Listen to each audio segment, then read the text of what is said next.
Oi gente, tudo bem? Eu sou a Flávia e hoje no Inspirações Psi a gente vai falar um pouquinho sobre hoje, dia 18 de maio. Embora eu sei que esse vídeo vai sair amanhã, é importante a gente fazer uma pausa para a gente pensar um pouquinho sobre a importância do 18 de maio para as pessoas que trabalham em prol da garantia dos direitos das pessoas. No dia 18 de maio, ele é o Dia Nacional de Combate ao Abuso Sexual e à Exploração Sexual de Crianças e Adolescentes. E também é o Dia Nacional da Luta Antimanicomial. Então, o que são esses dois nomes, né? Esses dois movimentos? Então, eu queria começar falando um pouquinho sobre a questão do abuso sexual e exploração sexual de crianças e adolescentes, pra gente refletir e entender o que esse dia significa, né? Então, esse dia significa, na verdade, ele tem essa data marcada porque foi o dia que teve um acontecimento muito trágico no Brasil, no ano de 1973. E ele está relacionado ao caso Araceli. Se vocês procurarem aí no Google, vocês vão encontrar.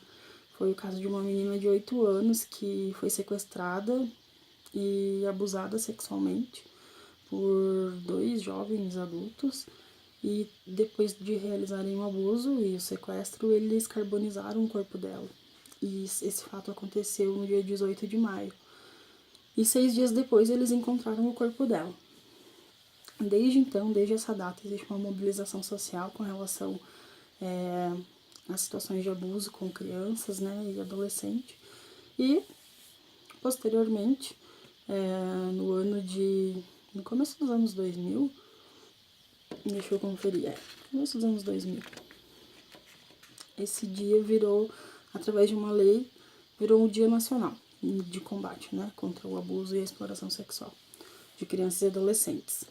É importante a gente ressaltar que esse dia, ele é muito importante porque ele tem como objetivo evidenciar situações que acontecem no Brasil.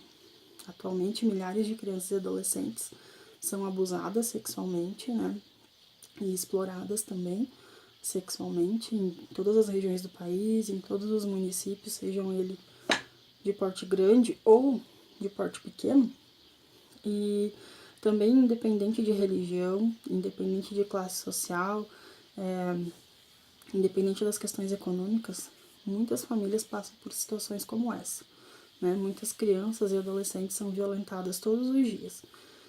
E geralmente essa violência acontece, na maioria das vezes, 80% dos casos são meninas abusadas, né? Embora também exista uma porcentagem de meninos abusados, mas a maioria são meninas.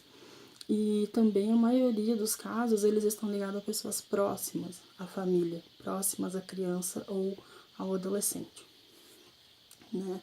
A gente conhece vários casos, imagino que vocês que estão me ouvindo agora devem remeter a memória de vocês a algum caso de alguém que já ouviu falar, a um vizinho, a um amigo, a um parente, um primo, uma prima, enfim, alguém que já sofreu uma situação de abuso sexual e o quanto essa violência ela interrompe o curso natural da vida, né, dessas crianças e adolescentes, causando prejuízos imensuráveis, sejam eles físicos, psicológicos, sociais, né, o quanto isso dificulta e modifica o curso da vida da criança e do adolescente.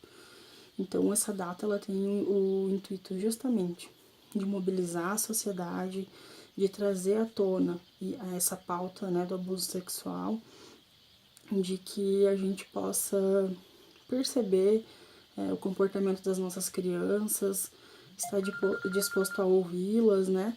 Mas também, para além disso, para que a gente não se cale e se responsabilize com relação a situações de abuso e de exploração sexual de crianças e adolescentes. Então também há uma estimulação, essa data tende, né, a estimular as pessoas a conhecerem o Disque 100. Deixa eu só desligar aqui esse outro celular, para que não haja interrupção aqui de nós, porque vocês sabem que eu não edito os vídeos, né? Ainda não tenho essa habilidade toda. Então, só para dizer que, na verdade, tem o intuito, né, de divulgar o Disque 100. O Disque 100 é um número que está associado mesmo em tempos aí de retrocesso, enfim, mas ele está ligado à pasta do Governo de Direitos Humanos, e todas as denúncias que são feitas pelo Disque 100, elas chegam no Ministério Público e depois são encaminhadas aos órgãos competentes, né?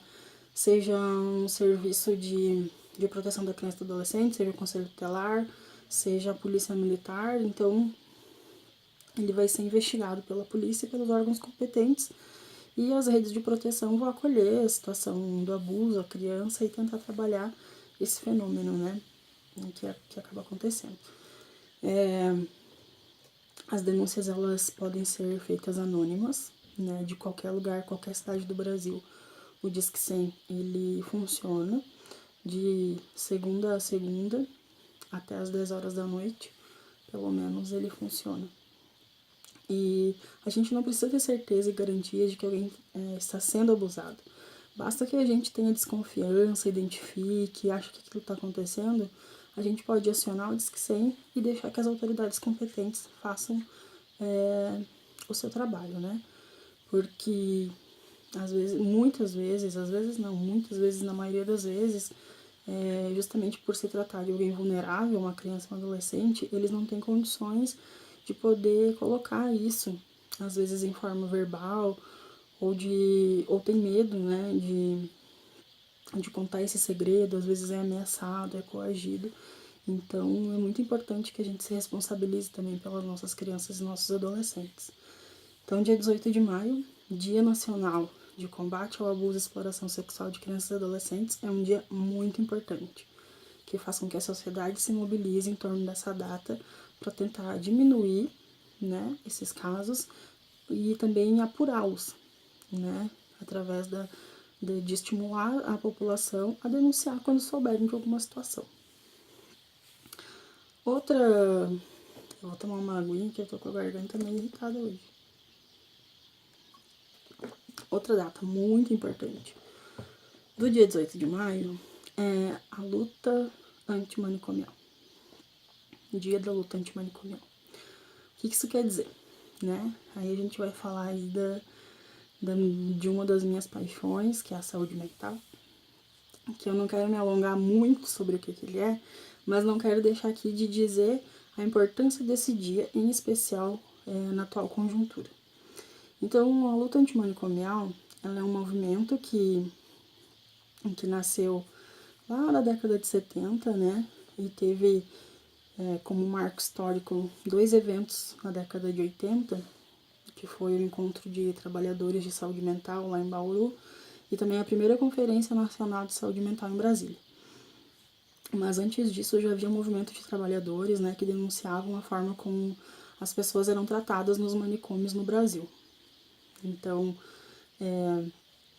a partir de uma experiência italiana, que já acontecia há muito tempo, antes de começar aqui no Brasil, de desinstitucionalização da loucura, né, que foi inspirada as práticas também no Brasil e também o processo de desinstitucionalização aqui. Então, a luta antimanicomial fala do quê?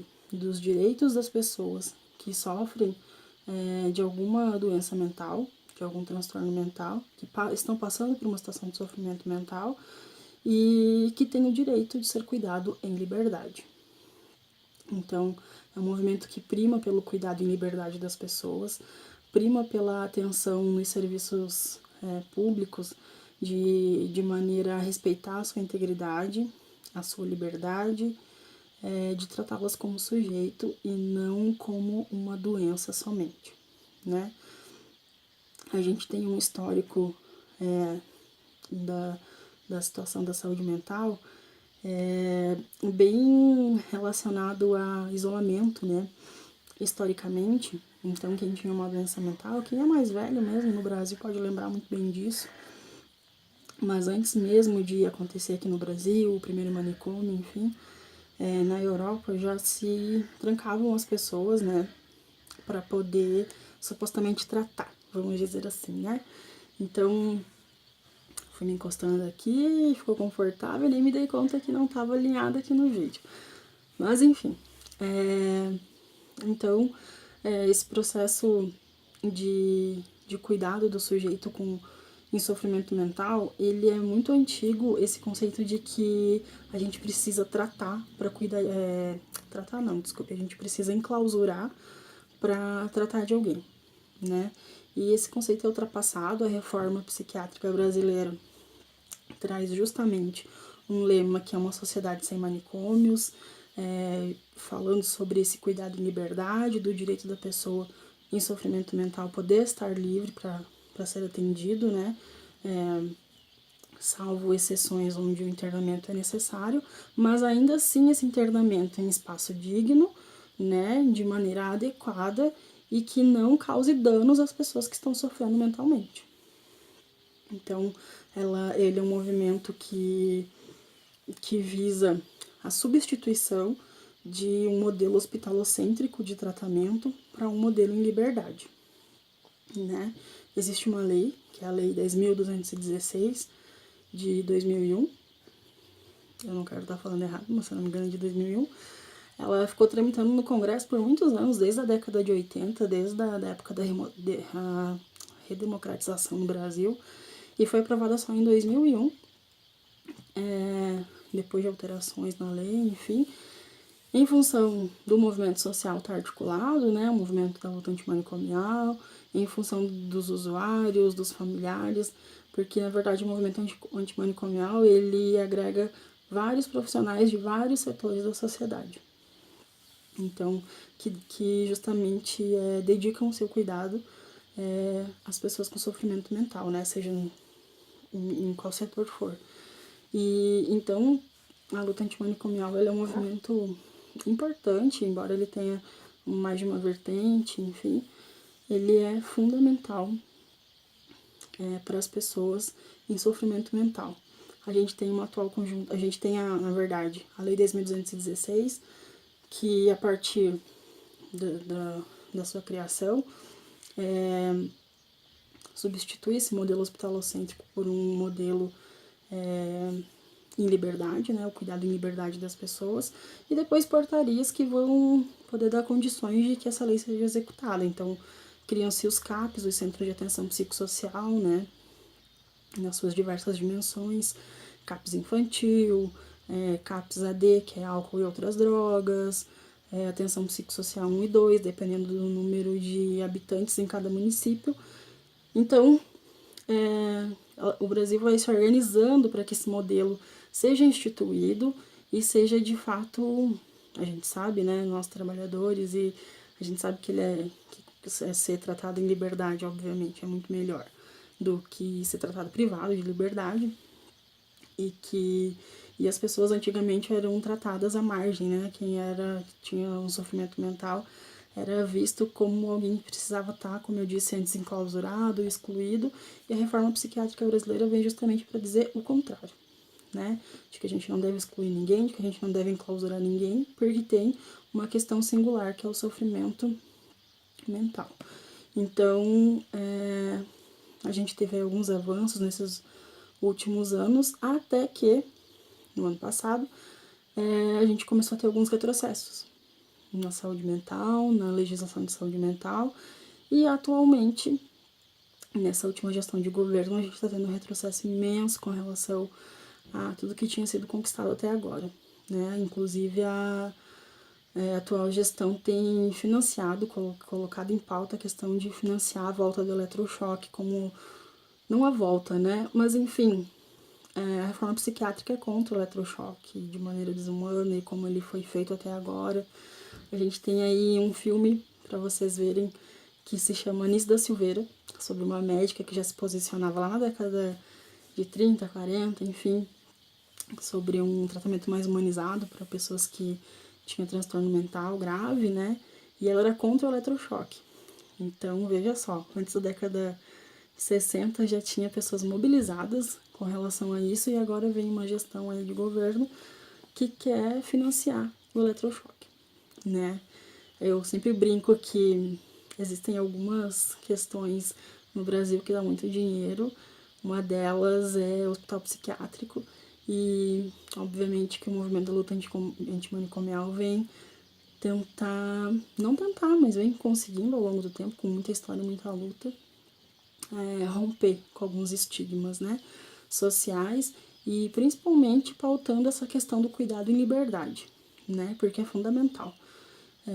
E tenho certeza que a luta vai continuar firme, mais do que nunca.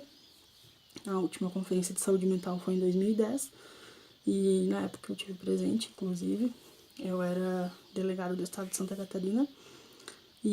Mas agora a gente precisa discutir, repensar como vai se organizar para que as pessoas, na verdade, não sofram, né, novamente, ou ao invés de a gente conseguir avançar na política de saúde mental no Brasil, a gente não retroceda mais do que já retrocedeu nesses últimos meses, né?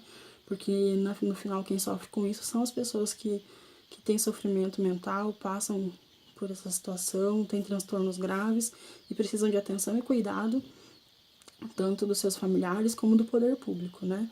E trancar não é cuidar, a gente sabe disso há muito tempo, mas é preciso que a gente esteja alerta, atento. Então, o Dia da Luta Antimanicomial também é um dia de luta, de lembrarmos das conquistas, dos avanços, mas também de reforçarmos que no momento há retrocessos e a gente precisa nos organizarmos para poder combater esses retrocessos. Então, acho que é isso. Eu falei hoje demais. O vídeo tá com mais de 15 minutos, mas eu espero que vocês tenham paciência para assistir. Comentem aqui embaixo se vocês querem que eu fale um pouco mais sobre saúde mental. Falar sobre saúde mental para mim é um pouco mágico, eu adoro. Então, de repente, se vocês querem mais vídeos sobre a história da loucura, sobre a institucionalização, como que foi esse processo de institucionalização da loucura, sobre os manicômios e como que é a situação atual, deixa aqui nos comentários, curte, comenta, compartilha, divide com as pessoas e obrigada por assistir até aqui. Se inscrevam no canal, que é bem importante para vocês receberem notificação quando sair os próximos vídeos, tá bom? Obrigada e até o próximo.